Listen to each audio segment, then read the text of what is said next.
is be extremely simple right now. Very, very simple. We're just going to understand what recoil control is, okay? So we're going to get this target wall down and look at this. When I just shoot my gun without doing anything, just shoot my gun without touching the right stick, this is what happens. The gun goes up, right, and then all the way left, okay? So the natural recoil control is up and right, and then past the left after around 8 to 10 bullets, okay?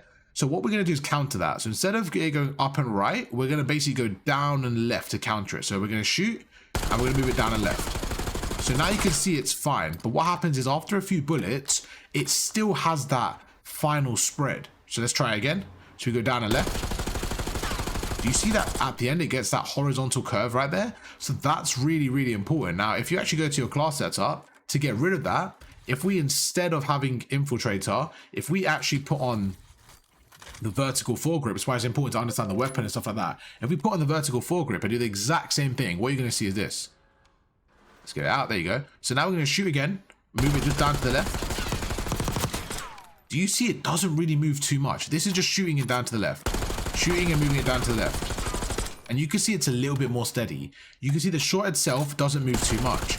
So that's why sometimes horizontal recoil is really important, because you're able to have much more efficient shots. If I shoot the ball at the back without moving, you can see, move it down and left. Really, really important. Every weapon has its own recoil, and it's important to understand the weapon to know what attachment. So for this weapon, because it has a real big horizontal recoil, it goes left quite a bit after the first 10 bullets or something. It's quite good to have, what's it called? Vertical foregrip, because it really controls the recoil. Very, very important to understand your attachment. That's the difference between infiltrator and vertical, and depending on your game style, it's up to you what you use. Now, what I do is I shoot, then I stop. I shoot, then I stop. By doing that, I don't actually get this curve. Let me show you what I mean. So right now, you see as I'm shooting, it's going all the way up then to the left. I avoid this whole left curve, because what I do, instead of shooting fully, I wait for it to finish. Hopefully, there you go. I actually wait for, I shoot, look at the bottom right. So I have 30 bullets. I shoot about 5, then stop. 5, then stop. 5, then stop. And the more you get used to it, the more you get into a rhythm. Like, I actually hit 5 quite consistently there. And you get into a rhythm. That's controlling no recoil, by the way, just shooting and stopping. But if I control it, it's like this.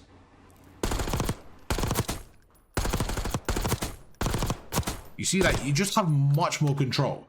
Obviously, certain situations you want to just fully shoot. If you see someone, just go for the kill. But if you see someone behind cover, you can't kill them. Just shoot, stop, shoot, shoot, stop, shoot, shoot, stop, shoot.